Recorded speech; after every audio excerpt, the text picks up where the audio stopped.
Is the Day of Atonement, which is Yom Kippur, an anomaly by actually beginning at evening after the sun has set? Some feast teachers claim there are 4 main scriptures that assure everyone that the weekly and the annual Sabbaths always begin at sunset in the evening. And 3 of these witnesses are Genesis 1:5, that's the creation account, and they use the last half of that verse. Nehemiah 13:19, which is where they close the gates of Jerusalem, and only part of the context is used. And there's a New Testament verse in John 20, verse 1. And again, only part of the context is used to prove that the day begins at sunset. But some people and leaders still say, even though those 3 verses they say are really, really good, they still say, oh no, Day of Atonement is the strongest witness that we have.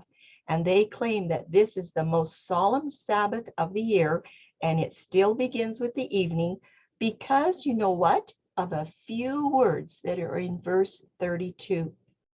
It's because they say verse 32 of Leviticus 23 is the main Bible text that is used to support the day beginning at sunset.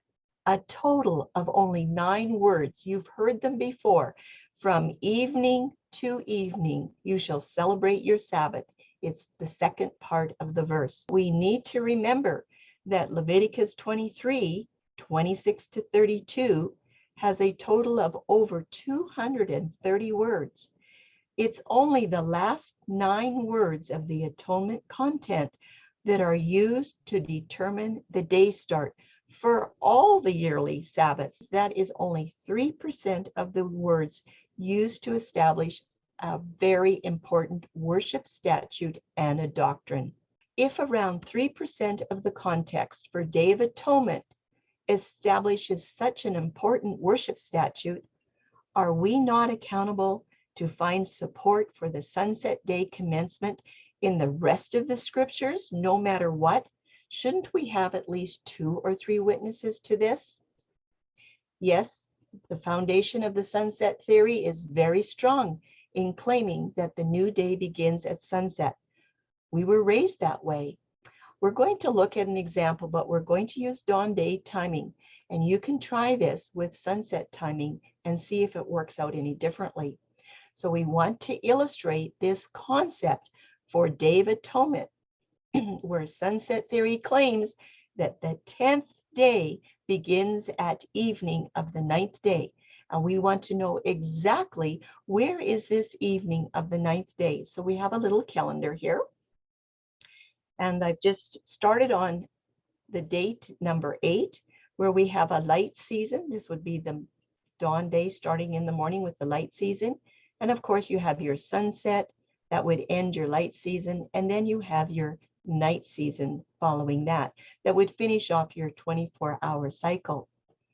Well, what does sunset theory say? It says at sunset on the 8th day, what's going to happen when the sun is set? You have your evening that follows. And that, according to sunset theory, ushers in the evening of the 9th day. But we have this question. Is there any day that has more than one evening? Any day in the calendar?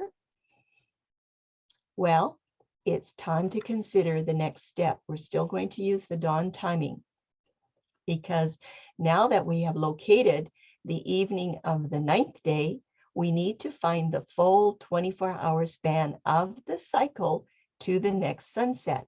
So is this correct? If we have our sunset right here on the 8th day, that ushers in the evening of the 9th day. So our 9th day, would that be from this evening over to the evening after the next light season?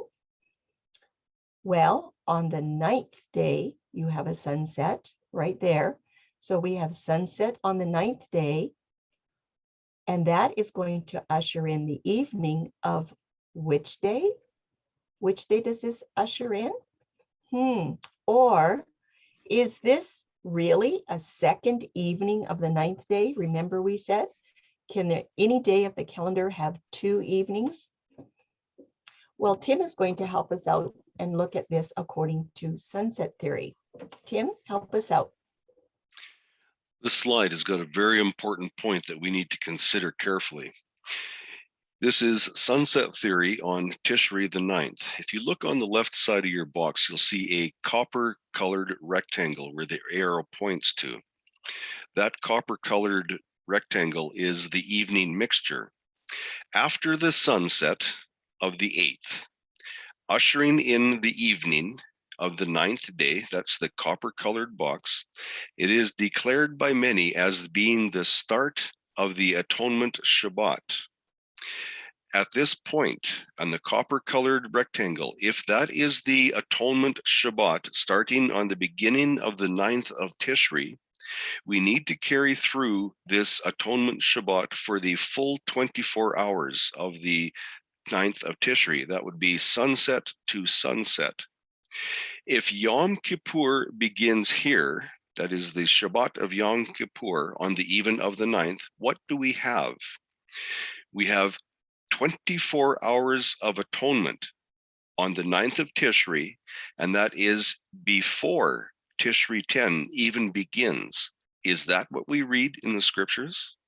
Would this be the first of 2 days for atonement celebration? Do we find the scripture tells us of 2 days for atonement celebration?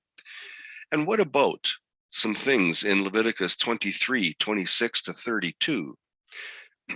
This passage has about 230 words to read for the full context. The content in this passage includes both the 9th and 10th days.